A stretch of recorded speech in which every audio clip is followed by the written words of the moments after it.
Medicaid had untreated tooth decay, and 1 in 9 had untreated decay in 3 or more teeth.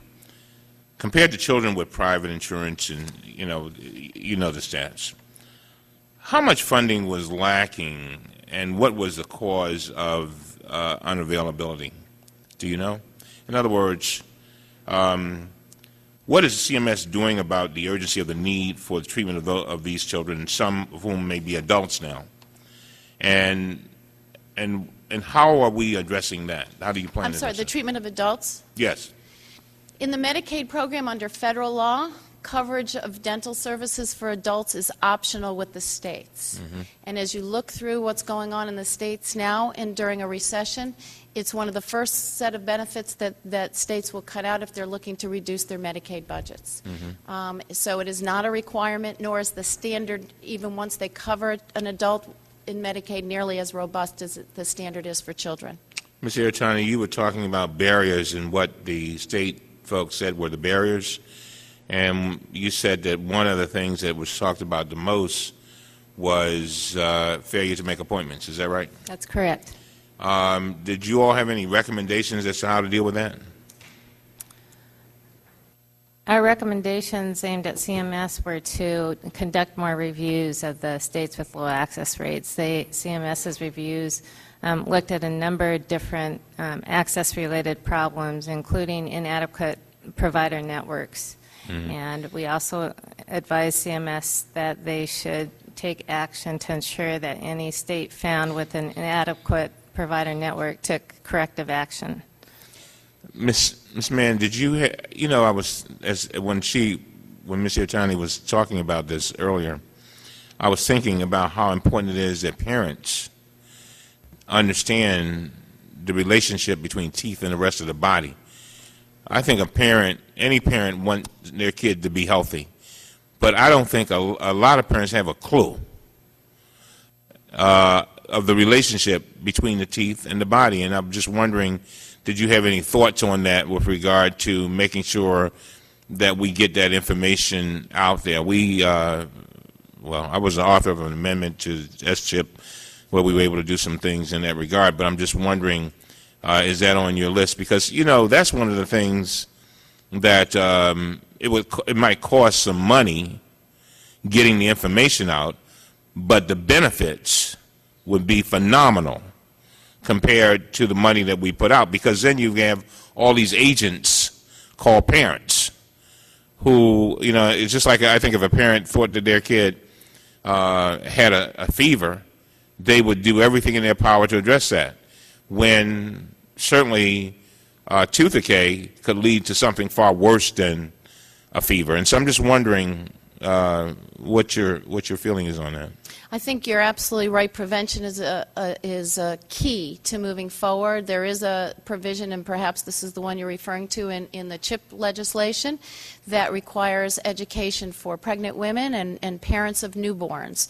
And we are working on developing an education campaign. We plan on partnering with the Centers for Disease Control. We've been reaching out to some of the philanthropic organizations around the country and to look at other mechanisms to get information out to pregnant women and to newborns about what they can do.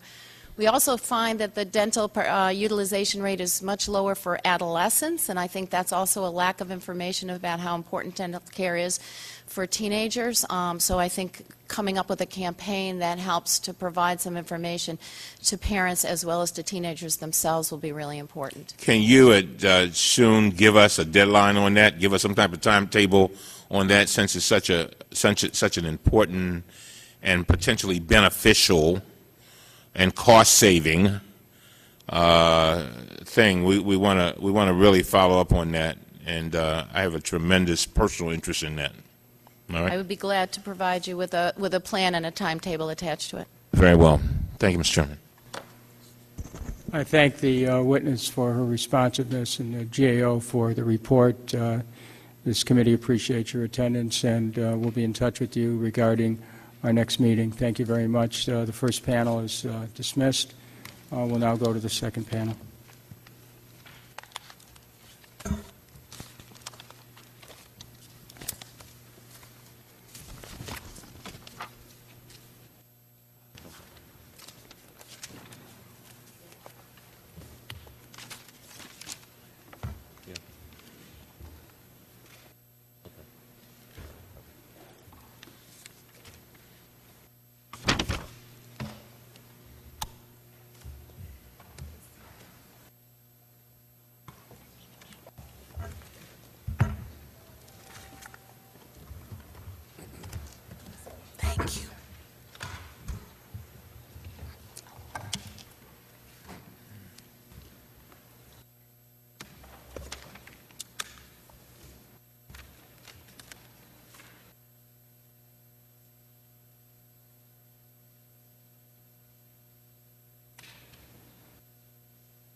including its work there. This is the Domestic Policy Subcommittee of Oversight and Government Reform.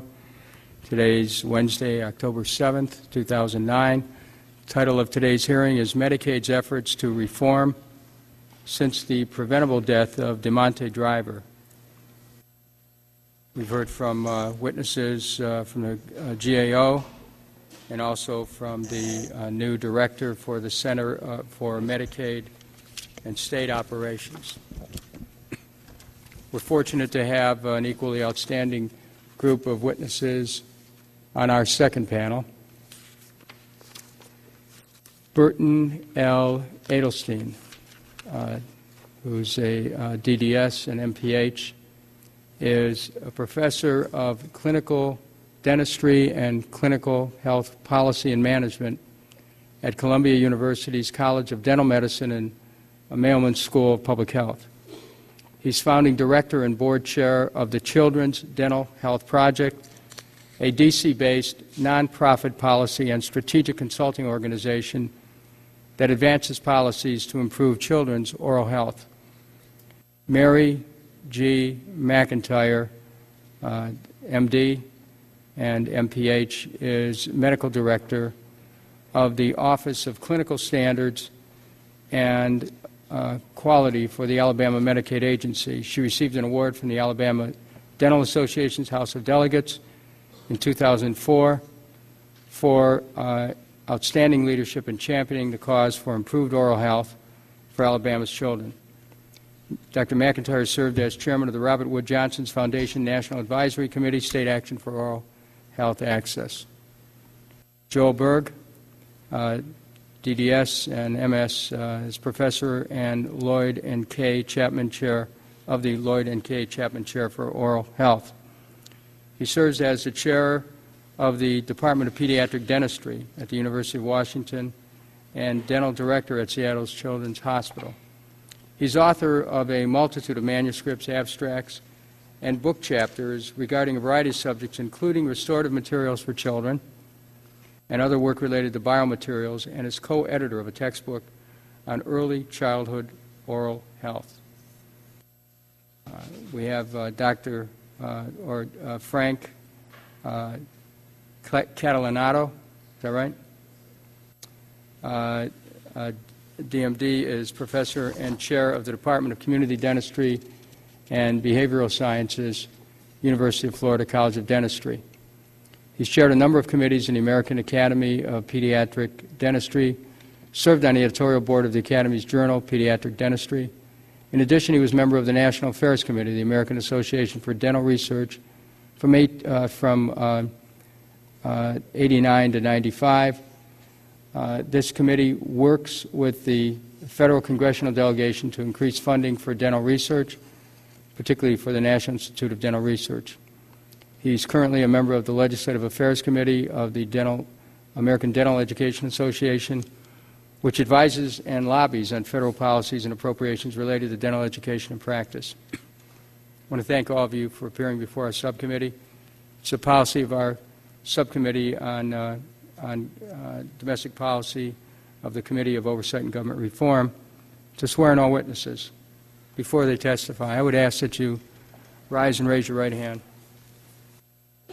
Do you solemnly swear that you will tell the truth, the whole truth, and nothing but the truth? Thank you very much. Let the record reflect that each of the witnesses answered in the affirmative. As with panel one, I would ask each witness to give an oral summary of his or her testimony. Please keep this summary under 5 minutes in duration, and your complete statement will be included in the hearing record. Again, thanks to each and every one of the witnesses for being here. I would like Dr. Edelstein to begin as the first witness on this panel. You may proceed, sir. Thank you, Mr. Chairman, Ranking Member Jordan, and members of the subcommittee. I appreciate the opportunity to come before you today to testify about federal government's role and responsibilities in ensuring that children in Medicaid have access to the dental care that is entitled to them by federal law. I am Dr. Burton Edelstein, Columbia University professor and chair of Children's Dental Health Project here in D.C. The founding of the Children's Dental Health Project in 1997 was a direct response to congressional enactment of the state child health insurance program, because I, as a pediatric dentist who treated children on a daily basis, was shocked by the lack of attention that in 1997 was given to children's oral health. It was not until the death of Deamonte driver that so much attention has been brought to this issue, and the subsequent work by this subcommittee and others has ensured that policymaking, simply as you've demonstrated today, will not leave this issue to fester any longer. The result of the attention that you have brought to this issue led to significant improvements in provisions in CHIP through CHIPRA. I commend the chairman and the committee on this issue, and I cannot think of a better example of how far we have come than to have Cindy Mann as the CMSO director with her personal commitment to children and to children's oral health. Clearly, Mr. Cummings, I agree with the statement you made earlier that we may need to do something different, and I think we need to explore the limits of what CMS can and cannot do, as well as what it can do in partnership with other agencies across the federal government. Clearly, all of the progress that has been made has still left a number of challenges. So 2.5 years after the subcommittee launched its investigation, we still have Deamonte drivers out there. And we need to consider some of the more structural and fundamental issues that limit the access to health care. At the time that CDHP was founded, subsequent to SCHIP, the vast majority of advocacy on behalf of oral health for children was made by organizations of dentists. This makes sense, of course, because it's dentists who are on the front line of providing care to children. However, dentists, parents, and the program all both contribute to and can help solve the woeful inadequacy that you've highlighted today. When asked about how to improve the program, dentist organizations typically respond with the very items that we heard featured today: low payments, complex paperwork, and non-compliant patients. Unfortunately, we have seen in states across the nation that addressing these three issues alone, and many states have taken significant action on these three issues, have not led to the kinds of increases that we would hope for. Research has shown that increasing reimbursement absolutely is a necessary but not a sufficient condition for improving dental access. For example, an analysis done by the California Healthcare Foundation in 4 states showed that raising reimbursements did significantly kick up the percentage of kids receiving care, but only from 1/4 of children to 1/3, which is that level that we're stagnating at today. Studies currently underway by my research group at Columbia University indicate that during the period 1999 to 2006, 41 states did increase fees. 25 showed no increase in utilization, primarily because those increases didn't bring them into the market. However, amongst the 25 that did have increase in both fees and utilization, about half, 13, still only reached a level of 33% or more. Overall, in 2006, 20 of our states still provided care to fewer than 1/3, and no state has broken the 50% level yet. A variety of factors contribute to this problem, which I've detailed further in my written testimony. Based on the complexity of this issue, CDHP has advocated for a holistic approach to improving children's oral health, an approach that combines both public health and patient-focused interventions. In my written testimony, I lay out solutions that can be pursued by a variety of agencies, by CDC, NIH, HRSA, WIC, Head Start, ARC, as well as CMS. CMS, of course, plays a particularly pivotal role because it's both the funder and the regulator of so much of this care. And the suggestions that we've made fall under the 3 categories that have been featured already today: leadership, technical assistance, and oversight, which I believe CMS is now fully committed to pursue. My colleagues and I at the Children's Dental Health Project look forward to continuing to work with this committee, with CMS, and with all who are concerned about dental care for Medicaid beneficiaries. When CDHP was founded, we called it a project. We specifically called it a project with the realization that the problem we're addressing is solvable. Tooth decay in children is preventable. The irony is that we're putting so much effort into chasing after disease that can be prevented in the first place. I look forward to continuing to work with you and with all who care about children's oral health to solve this problem. That concludes my testimony. I look forward to your questions. Thank you very much, Dr. Edelstein. Dr. McIntyre, you may proceed for 5 minutes.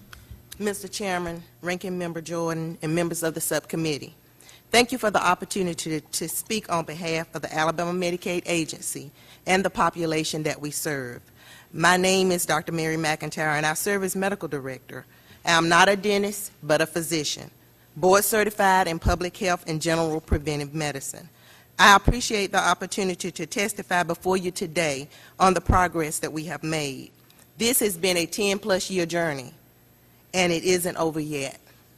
The vision statement for our State Oral Health Coalition and for our Smile Alabama initiative is to ensure every child in Alabama enjoys optimal health by providing equal and timely access to quality, comprehensive oral health care, where prevention is emphasized, promoting the total well-being of the child. I have been asked to address the programmatic aspects of the Smile Alabama initiative that have, number one, improved access to and the utilization of pediatric dental services, and number two, increased provider enrollment and participation. More than 10 years ago, the Alabama Medicaid Agency recognized that significant growth in the number of children eligible for Medicaid dental services and decrease in dental provider participation in the Medicaid dental program had combined to create a dental access crisis. The dental utilization rate in 1998 was approximately 25%, due largely to the low number of Medicaid participating providers, but also because of the widespread belief that preventive dental care for children, especially very young children, was unimportant. Providers complain of low reimbursement rates, uncooperative patients and families, and a cumbersome claims filing process. A decade later, Alabama Medicaid's dental utilization is up by more than 62%, and there has been a 216% increase in the number of dentists who see more than 100 patients per year. There is greater public awareness that good oral health is essential to overall health. What made this possible is the collective determination of many people in both the public and the private sectors to find solutions, and the willingness of dental providers, state leaders, and others to implement steps necessary to bring about meaningful change. While the initiative known as Smile Alabama was the primary catalyst to this important public health achievement, there were several important milestones that laid the groundwork for its success. These include the formation of a dental task force, increases in the dental reimbursement rate, major claims processing changes, dental outreach efforts, formation of a public-private alliance, creation of an oral health strategic plan and policy leadership team, convening of 2 state dental summits, and finally, the successful funding and implementation of the Smile Alabama initiative. In February of 2001, the Alabama Medicaid Agency received a grant of $250,000 to enhance dental outreach efforts through the Smile Alabama initiative. Funding for the grant was provided through the Robert Wood Johnson Foundation's 21st Century Challenge Fund component of the Southern Rural Access Program and was matched by federal, state, and private funds to total more than $1 million. In summary, the Smile Alabama initiative was composed of 4 components: a dental and reimbursement increase, claims processing simplification, patient outreach and education, and provider outreach. In conclusion, in order to improve access to and the utilization of oral health care services, a focus on prevention and early care is important. A multi-pronged approach must be taken for a complex, multifaceted issue. Efforts must be ongoing. None of us want any child to suffer. I personally know what it is to be a child in severe pain from a dental access because my parents lacked the means to obtain care. States are struggling to maintain services in the light of severe budget shortfalls. We are currently experiencing increased enrollment due to the present state of the economy with shrinking budgets while trying to increase utilization. These factors will limit our ability to push utilization up and must be considered in any discussion surrounding finding the solution to the dental access issue. It is important that everyone understand that improving the oral health status of this most vulnerable population will require an understanding of all of the factors that result in underutilization. Thank you for this opportunity to speak today on behalf of the Alabama Medicaid Agency and the recipients that we serve. Thank you, Dr. McIntyre. Dr. Berg, you may proceed. Good afternoon, Mr. Chairman and members of the subcommittee. I thank you for the invitation to testify today. My name is Joel Berg, and I am the chair of the Department of Pediatric Dentistry.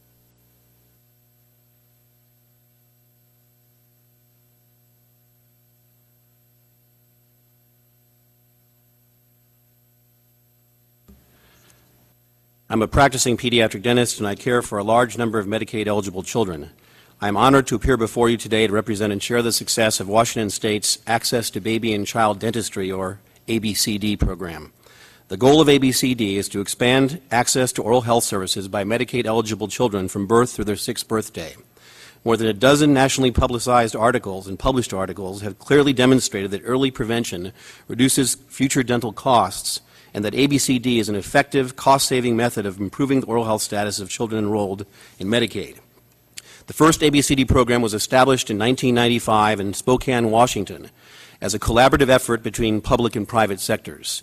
The community agreed that something needed to be done to address the severe lack of dental access among high-risk, low-income preschool children. ABCD programs are locally administered by a health jurisdiction or a community agency that contracts with the local health department. The administrator then works with an identified ABCD dental champion, who is a leading pediatric dentist or general dentist who is selected and trained by the University of Washington to identify, recruit, train, and mentor other local general dentists. ABCD encourages general dental offices, not just pediatric dental offices, to provide a positive dental experience in dental home by age 1. The ABCD program is embedded in many local Head Start and early Head Start programs, now both under the American Academy of Pediatric Dentistry leadership. In Washington State, ABCD is a collaborative effort of Washington Dental Service Foundation, the University of Washington School of Dentistry, the Department of Social and Health Services, the Washington State Dental Association, the Department of Health, local dental societies, and local health jurisdictions. ABCD certified dentists receive enhanced Medicaid reimbursement for selected procedures on enrolled children. Dental office staff receive training in communication and culturally appropriate follow-up with families, and the billing staff learns how to work with the Medicaid program. With the growth of the ABCD program, an increasing number of Washington physicians are now addressing oral health during well-child checks because ABCD-trained dentists serve as referral sites. Medicaid reimburses trained and certified primary care providers for delivering oral screenings, health education, and fluoride varnish applications during well-child checks, and they make the necessary referrals to dentists. Today, 31 of Washington's 39 counties, more than 1,000 dentists, participate in ABCD, and several other states have expressed interest in adopting this successful program.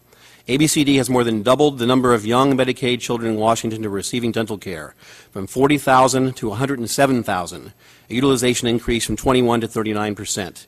The ABCD program is reducing overall dental costs. Education prevention is most cost-effective during the first 2 years of life, and ABCD is making progress toward increasing the number of children who receive care before their 2nd birthday. In 2008, nearly 22,000 children under age 2, 19% of eligible children, received dental services. When the program began in '97, only 3%, close to what is probably the national average today, of eligible infants and toddlers received dental care. While targeted enhanced reimbursements for increased frequency of preventive interventions for young Medicaid children are extremely important, other elements must be present to ensure the success of ABCD. The Washington Dental Service Foundation coordinates the program at the state level and provides 3-year startup grants to launch the program locally so that outreach to families, case management, support services for the dentists, and other critical activities are included. In the years ahead, the ABCD program will be expanding the use of risk assessment tools as exciting technologies are emerging. This, combined with increasing incentives for earlier intervention and for higher risk children, and expanding partnership to refer the highest risk and low income children to a dentist as early in life as possible, will further improve the oral health of the program's children. We must combat the growing crisis in childhood dental disease and increase access to care for some of our country's most vulnerable patients. ABCD is a proven best practice that is working in Washington State. I thank you for the opportunity to share this success, and we look forward to working with other states across the country to increase access to dental care. Thank you. Thank you, Dr. Berg. Dr. Catalanotto, you may proceed. Thank you. Good afternoon, Mr. Chairman and Ranking Member Jordan and members of the committee. My name is Dr. Frank Catalanato, and I am Chair of the Department of Community Dentistry and Behavioral Science at the University of Florida College of Dentistry. I'm here today on behalf of the American Dental Education Association, otherwise known as ADEA. ADEA's membership consists of academic dental institutions who serve as dental homes for a broad array of racially and ethnically diverse patients, many of whom are uninsured, underinsured, or reliant on public programs such as Medicaid and the Children's Dental Health Program. The American Dental Education Association is grateful for the opportunity to share our perspectives and recommendations for improving children's dental programs and Medicaid. First, a couple of comments about academic dental institutions as safety net providers, and this to answer some of your questions, Mr. Jordan. Academic dental institutions include dental schools and dental hygiene schools that provide dental care at reduced fees and provide millions of dollars of uncompensated care in our clinics each year.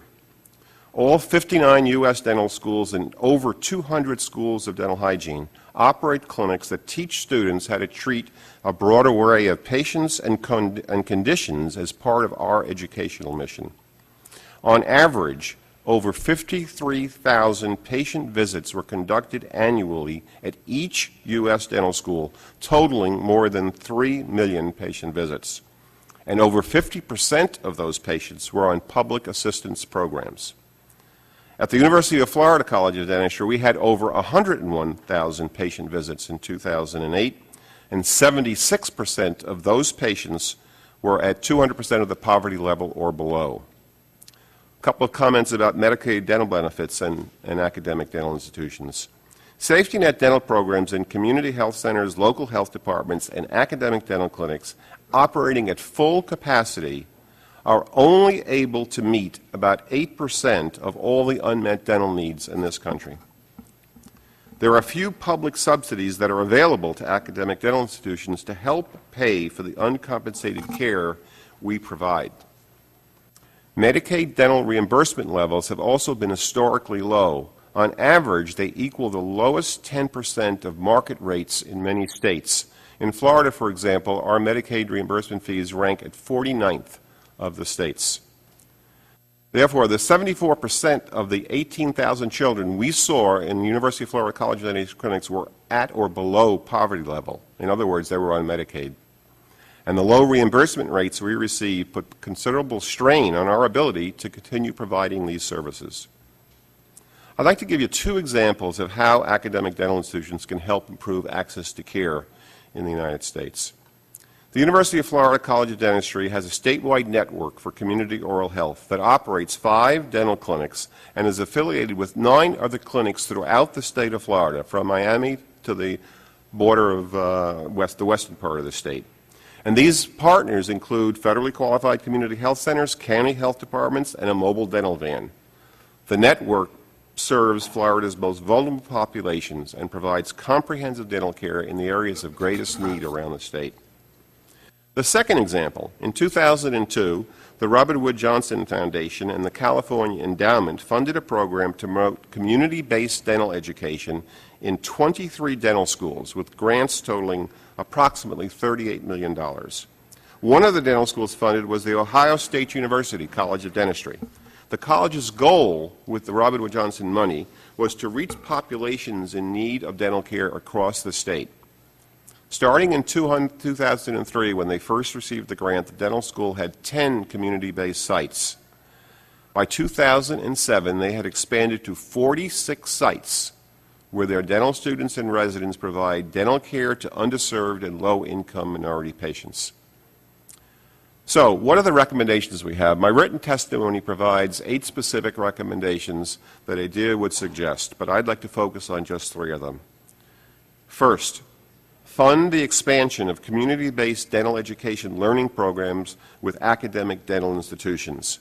And the Robert Wood Johnson Pipeline Project is an example of the kind of funding that maybe could be provided at both the federal and at the state level.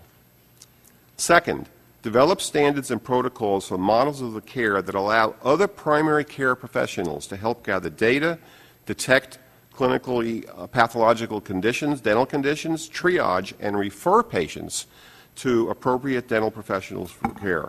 One of the questions asked earlier was about the role of physicians in providing oral health services.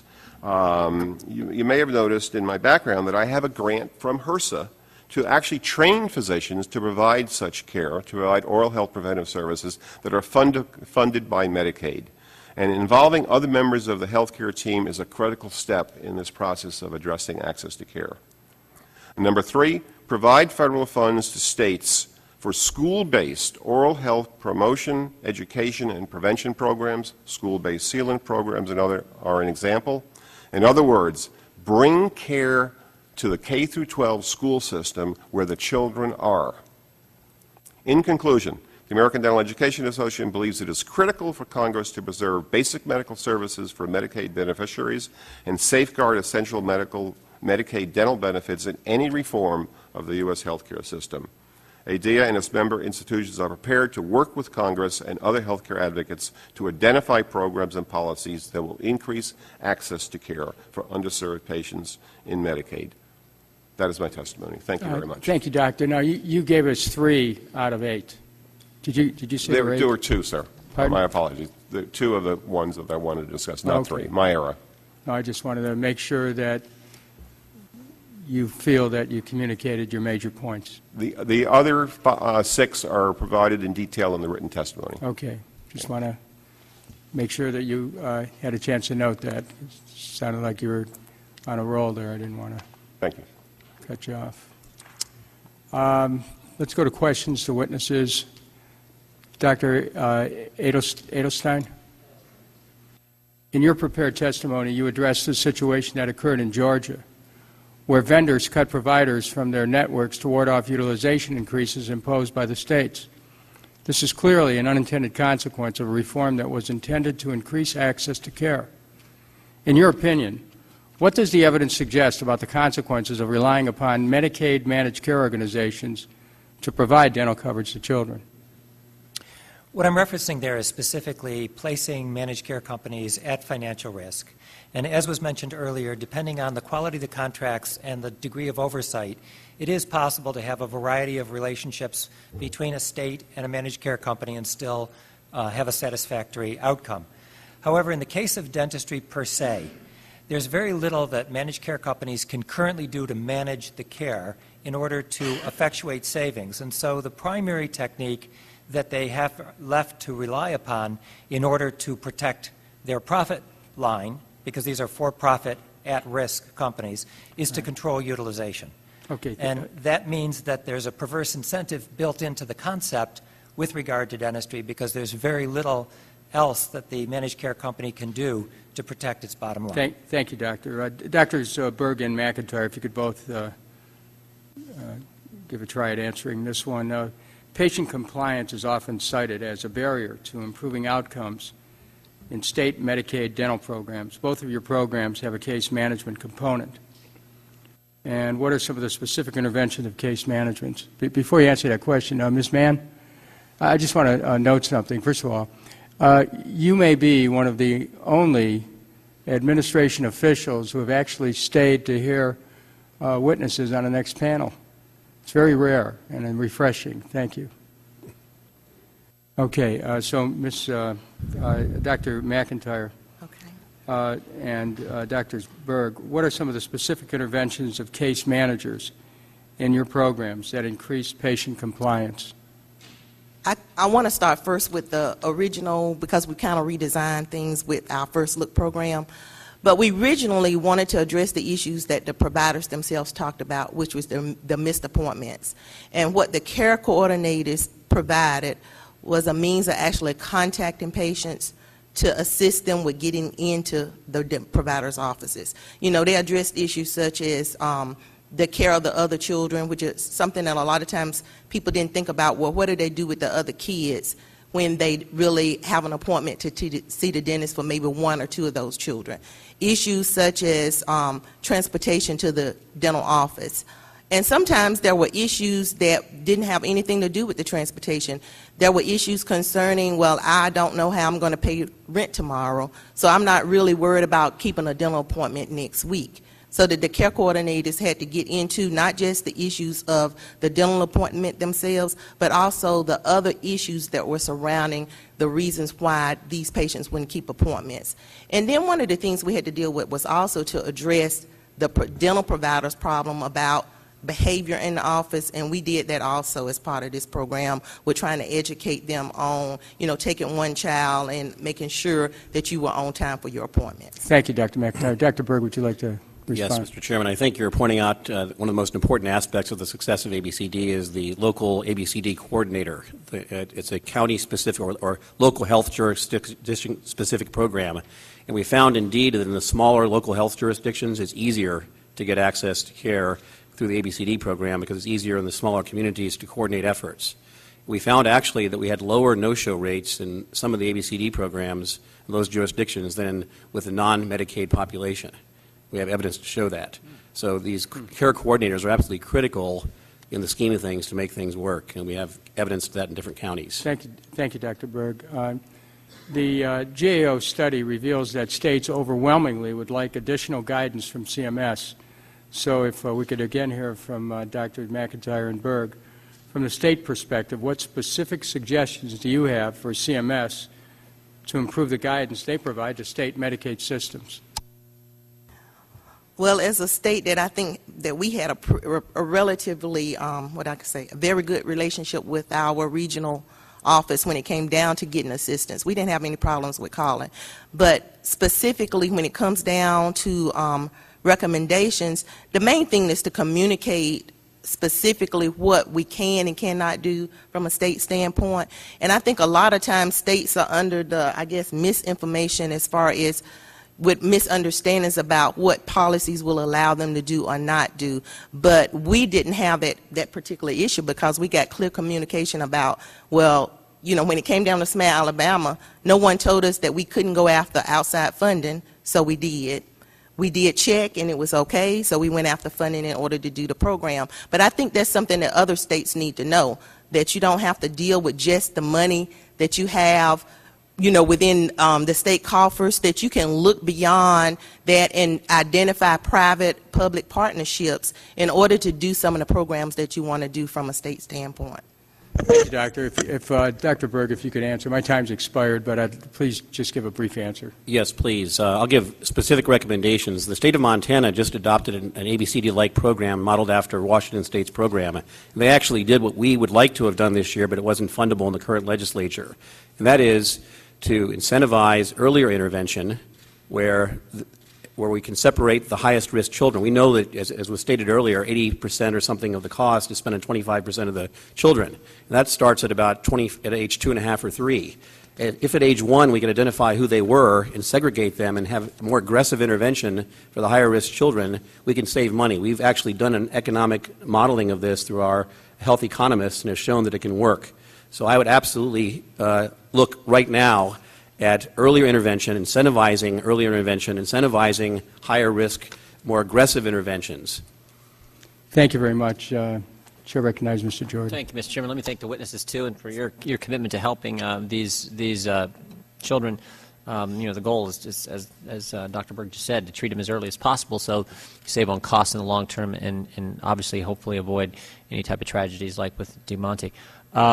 And I appreciate the work that the universities are doing. That was great to hear that. And I think I got the numbers. 3 million, you said, in 3 million dental visits across the 59 dental schools. That does not include any of the visits that might have occurred at dental hygiene programs. Wow. And you said your university, your school, you had 100,000 last year. 100,000 visits, 76% of which were patients at 200% of the poverty level or below. 100,000 children? No, I'm sorry. 100,000 dental visits. There were 26,000 children's visits of that 101,000. Well, so we appreciate all that. Dr. Edelson, in your comments, you said 3 things: paperwork, low reimbursement rates, and non-compliant patients make it tough for certain providers to do this care. Which of the 3 is the one that, if you had to rank order those 3, which one is the one that is the most difficult for dentists to deal with? The one that is perceived and reported to be the most difficult is the low reimbursement. And the point I had hoped to make clear is that sufficient funding is a necessary but not sufficient condition. Would it help? Let me ask you this question. I'm going to ask some fundamental questions here.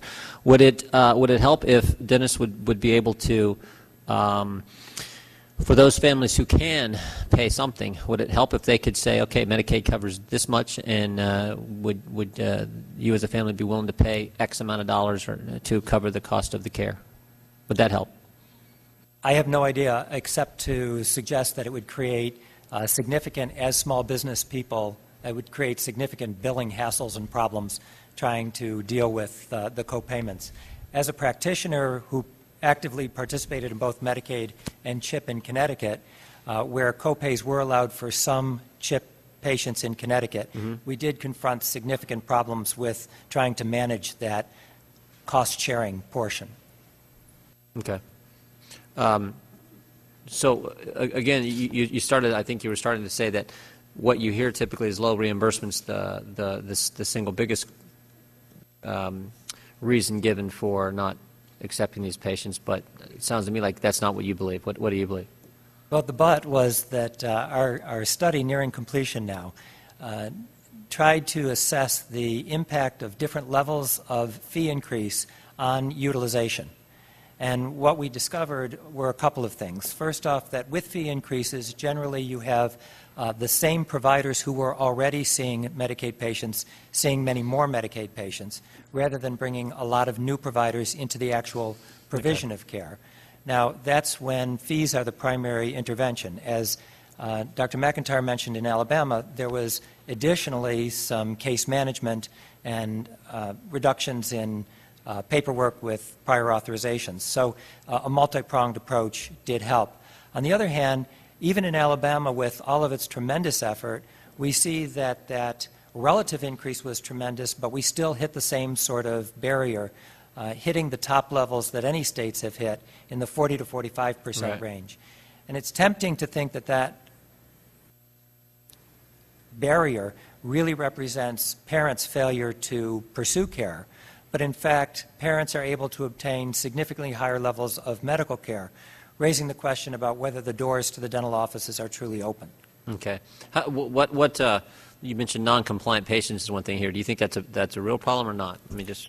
Well, the non-compliance has to do with appointment keeping, and I think Dr. McIntyre well explained how complex some of these individuals' lives are.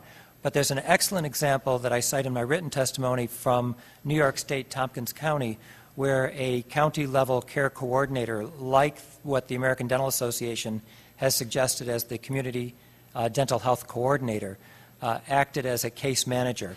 Let me just ask this question of all of you and see what you thought. And I brought this, I think, up in the very first round of our first panel. There are all kinds of taxpayer assistance that the typical Medicaid-eligible family receives. I kind of come from the school of thought that says if you want responsible behavior, you should reward it. And if irresponsible behavior there should be some kind of penalty for it.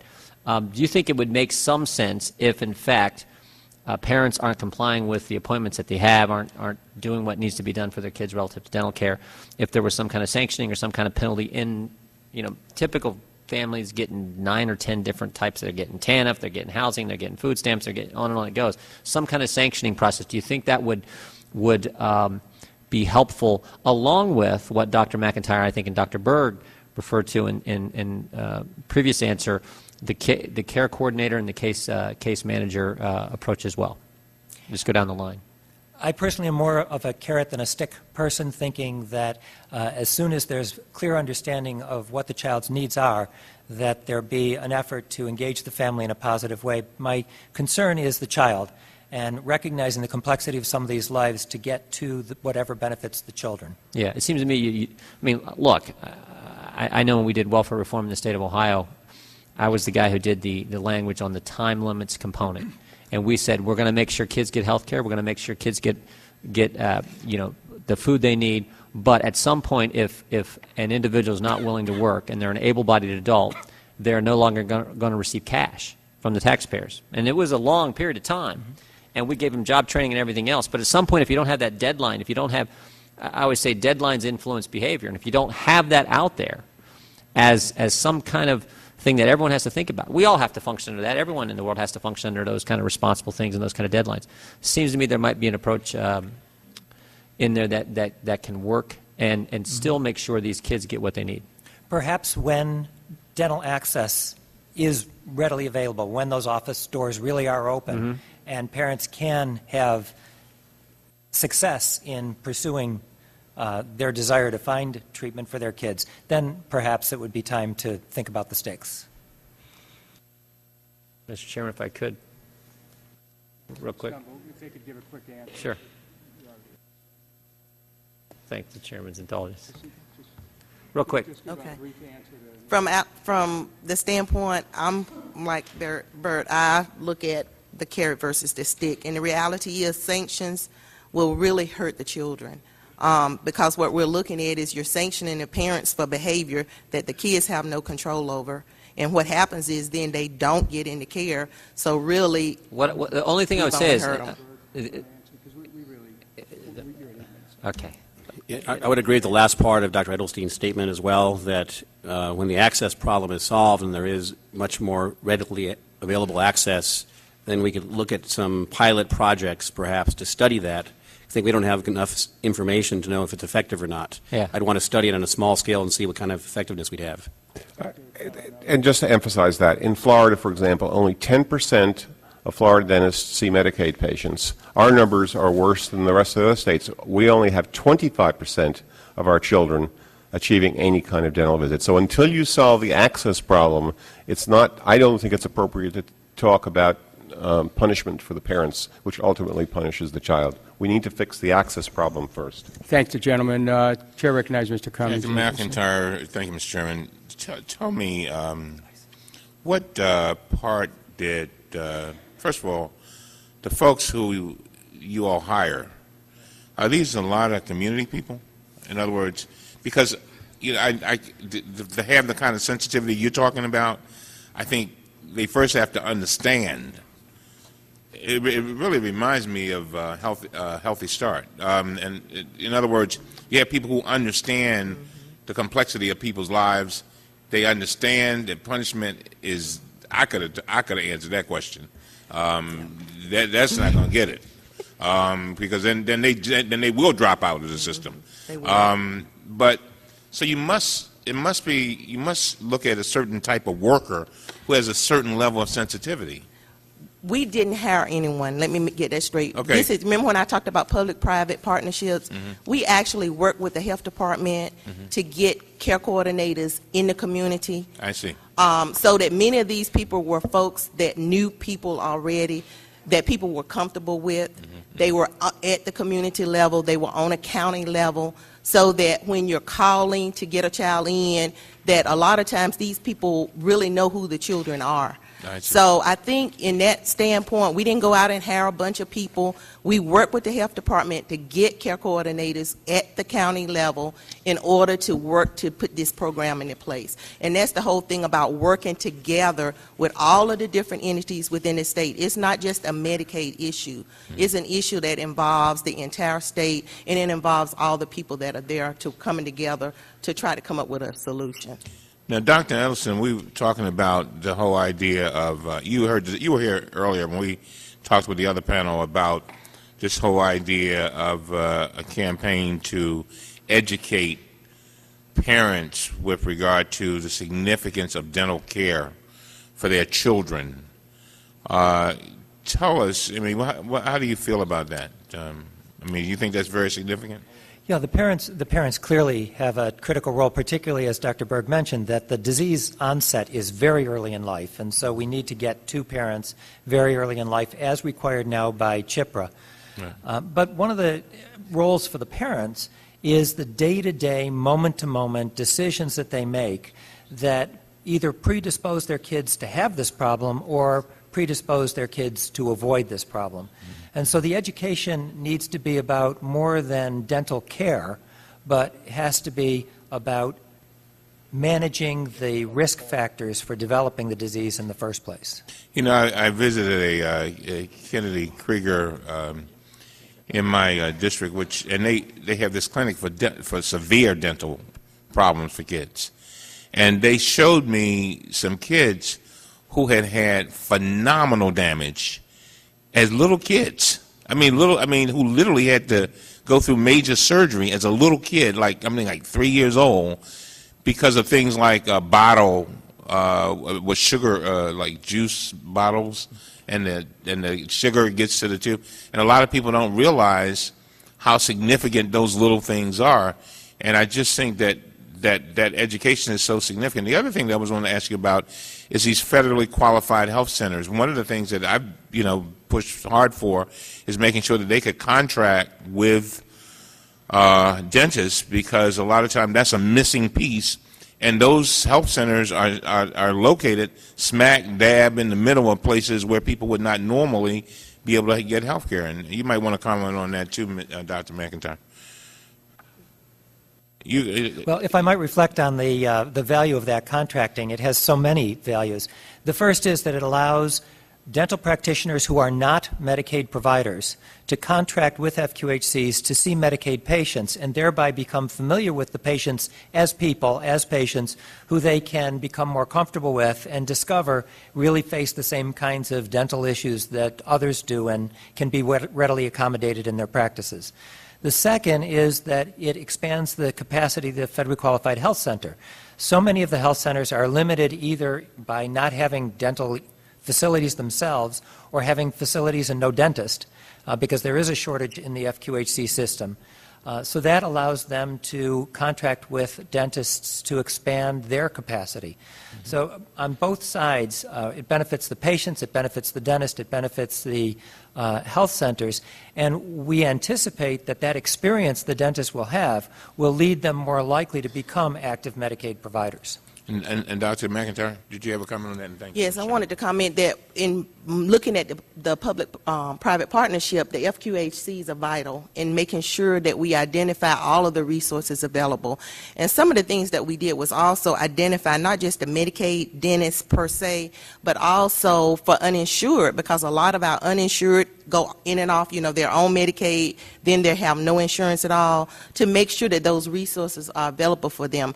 But there is a shortage. When we talk about addressing access issues, one of the things I wanted to bring out was this. Overall, in our state, as of May, we had a shortage of 288 dentists. Now, this is not Medicaid dentists.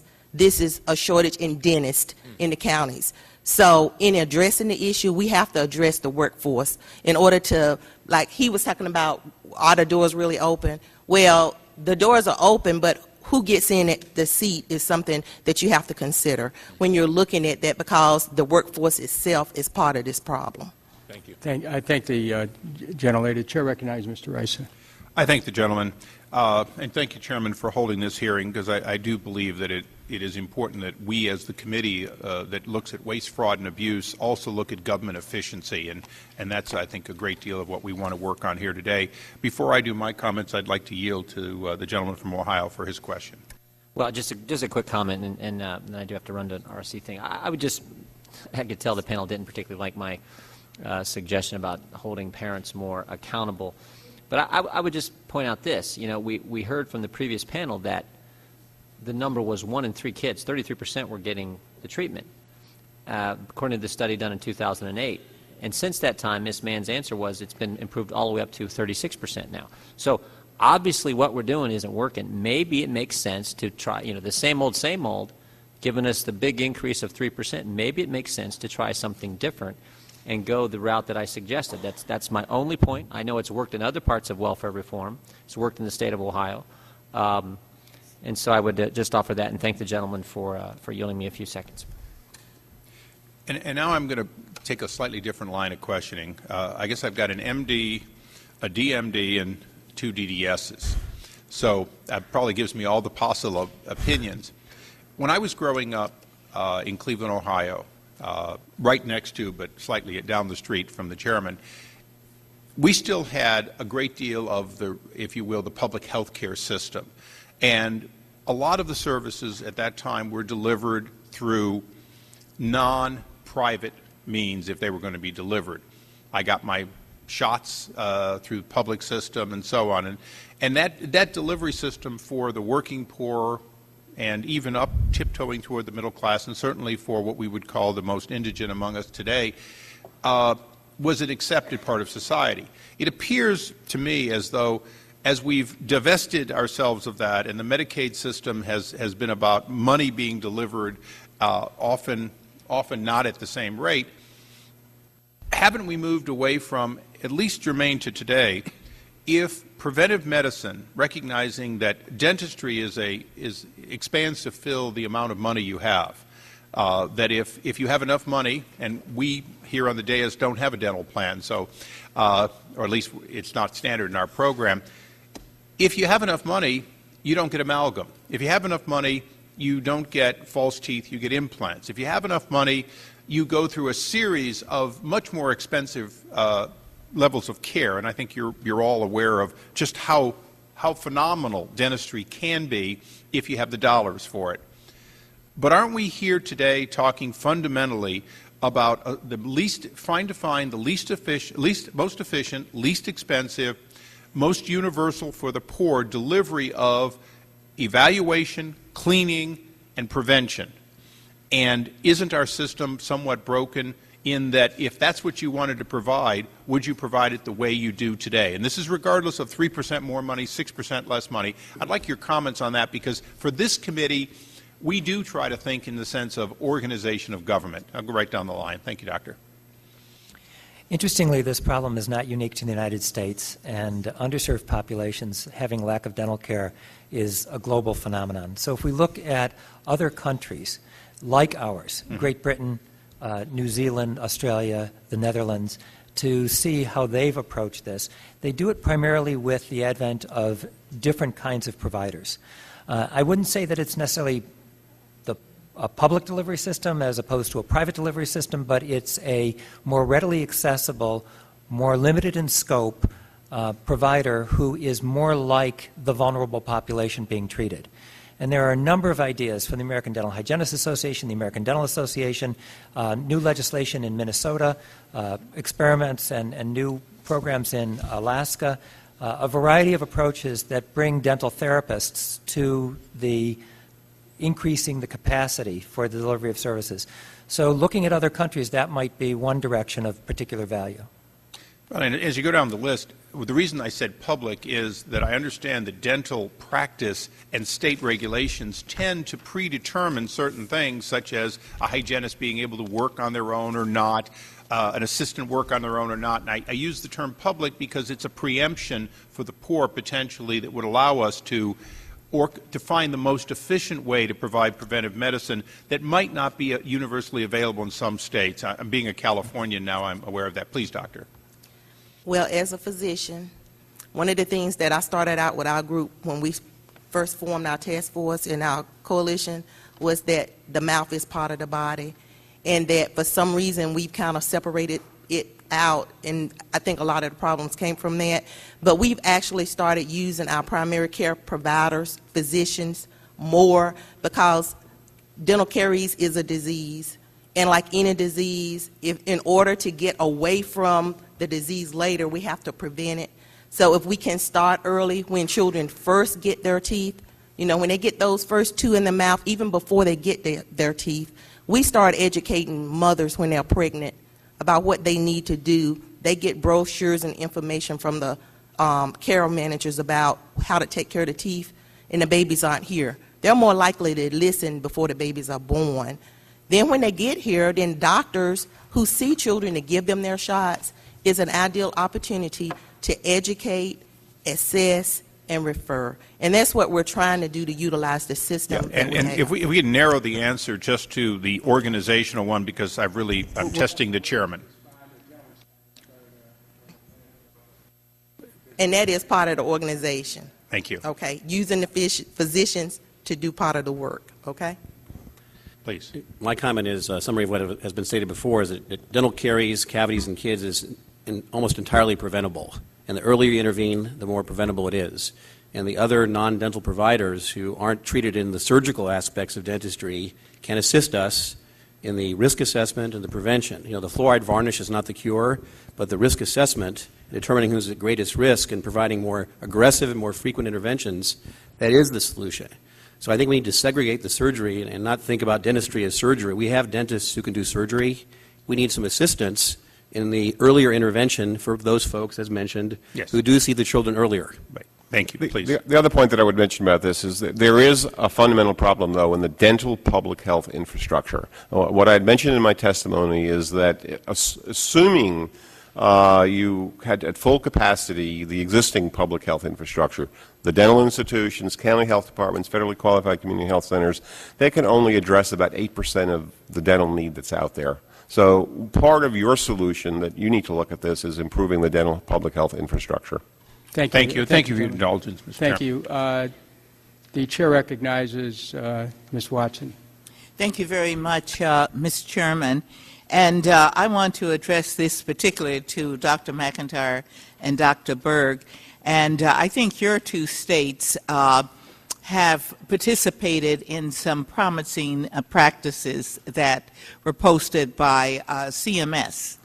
And in a survey that was taken by GAO, there were 37 states who indicated a need for more information and on other states' efforts. And have you then shared that information? Have you been part of it, promising practices that was initiated by CMS?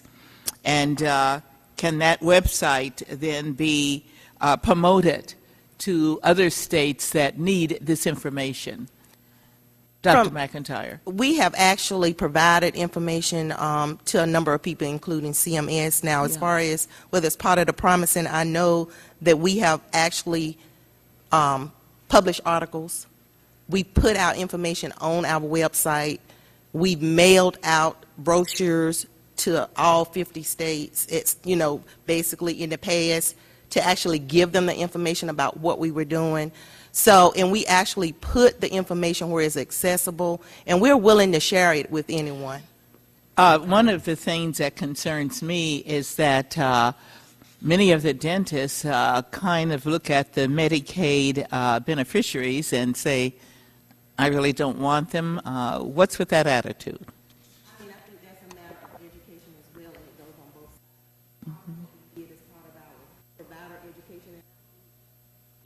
Part of what we did as part of our provider education and outreach was to educate providers that it was a two-way street, and that in order to receive, the behavior that they were expecting, they also needed to be willing to treat people with respect. So we came up with a dental rights and responsibility sheet that addressed the provider on what they could expect and what the patient could expect from the provider, and for both of them to sign it.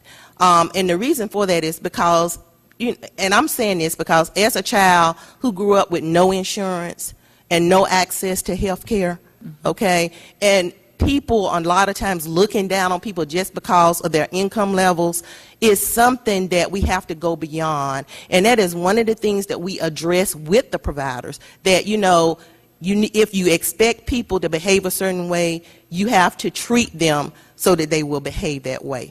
If you expect bad behavior, you will get bad behavior. So that's part of the education that we did with our dental task force. Dr. Berg? Yeah, I think it is, part of the success of ABCD is training in cultural sensitivity, and that's a big part with the staff, and it's effective. That there are unique needs of this different population. Their circumstances are different, and that's been critical to success. I'll just add that statement. Well, let me give you a pet peeve of mine. I've had a bill for the last 8 years to look at dental amalgams. Amalgams are, as you know, silver fillings are 50% mercury. Mercury is number one toxic element. And I've been getting to the dentist. In fact, the minority dentists came in, and they're adamantly opposed to it because they say it's cheaper to put an amalgam filling in. Well, the research shows that when you have mercury in your fillings, it is constantly, gases are constantly escaping, particularly with children. And so I find a real problem with the dentist that says to me it's a matter of cost. And, you know, we have now in your states Medicaid providing dental health care, and then we don't have this kind of patient result. However, when you get the industry saying to you it's a matter of cost, black people don't like to go to the dentist, so this is the cheapest we can give, I think that's a violation of ethics. How do we continue to educate these dentists? Anybody want to take a swipe at that? You're talking about the amalgam question specifically? Yeah. Yeah, well, I think first of all, to remind them that only about 6% of their total cost is materials, including amalgam and other materials. And the real cost is how efficient they are at running their practice. And I think there are best practices, and ABCD has an annual meeting where our champions come together and talk about how do I run efficiently in my office. And by changing those behaviors in their office, they can do well by doing good and be much more efficient. So I think that's the focus we give. And by the way, I think in our state, I wouldn't say there's any differentiation in any population in terms of who gets what restorative procedure. We don't happen to do many amalgams because there are alternatives today. Some do. But I think we like to educate that it's the efficiency of running the practice where they're going to save the money, not difference in materials are really minuscule compared to the staff costs and other costs in the practice. Thank you. Thank you, Mr. Chairman. Thank you very much. We are going to conclude this hearing, but I want to thank all of you for your testimony.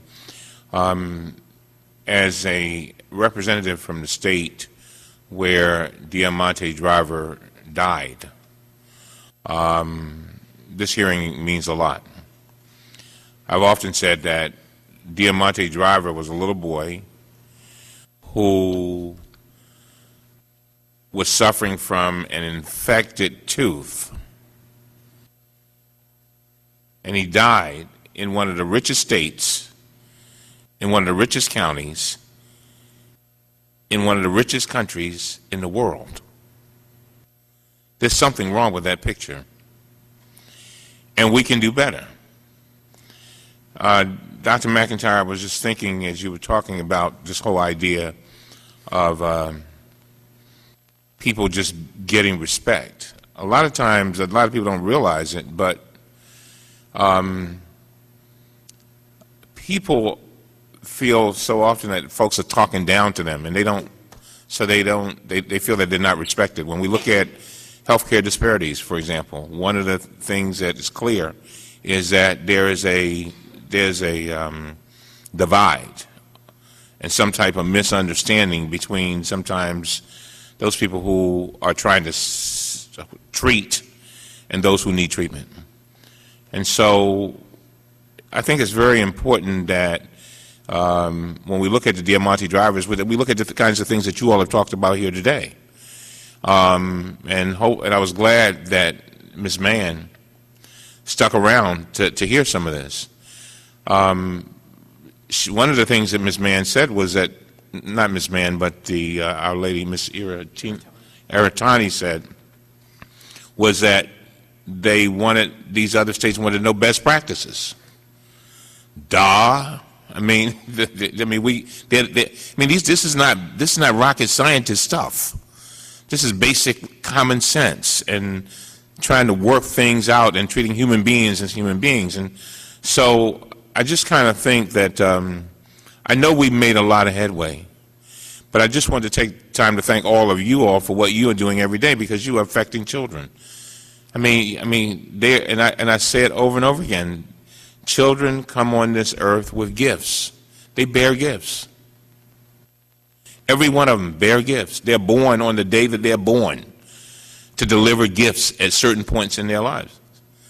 But what happens is that if we don't treat them right, and we don't nurture them and nourish them and help them develop, they'll never deliver those gifts. And if they're sitting, as I did as a little boy, sitting in elementary school thinking that cavities was a part of life, wasn't a question of it was like a headache. You're supposed to have cavities. And a lot of people are still thinking that today. That's why this whole education thing is so significant, letting people know, and that whole idea of letting them know that there is a direct relationship between the body and teeth. They don't think it. So I think all of us, I mean, the testimony that you all have provided today is basics. And hopefully somebody's listening. Somebody will come to you all, because you all seem to know where you're going and you're on the right path, and allow you to help others to get it. Now, the question becomes sometimes not whether people get it, but whether they want to get it, whether they have the will to do what's necessary. And that's where we're going to come in. We're going to try to do everything in our power to make sure that our children, that the providers, that the states, and that all others have the kind of information they need so that they can touch our children in a positive way and look out for generations yet unborn. Finally, let me say this. This is about generation. This is bigger than us. This is bigger than us. When you were talking, Dr. McIntyre told my aide, I said, you know, that's a great idea to educate mothers before they give birth. Because you know all that excitement that you have when you found, I'd never get, you know, I'm not a woman, so I don't know, but folk get real excited about that first birth in particular. And they go and they prepare the room and all that kind of good stuff. And then the question becomes, you know, shouldn't part of that preparation be making sure that you're prepared for the teeth of that child and the dental health? And what I was telling my aide was that, you know, the wonderful thing about it is if you then educate the mother when delivering the first child, then that sets a pattern for the other children that may come, but it does something else. It then teaches the child, as the child grows up, how to take care of their teeth, and then hopefully you have generational cycles of good tooth, taking good care of your teeth. That's what it's all about. And so thank you all very much. This hearing is now adjourned.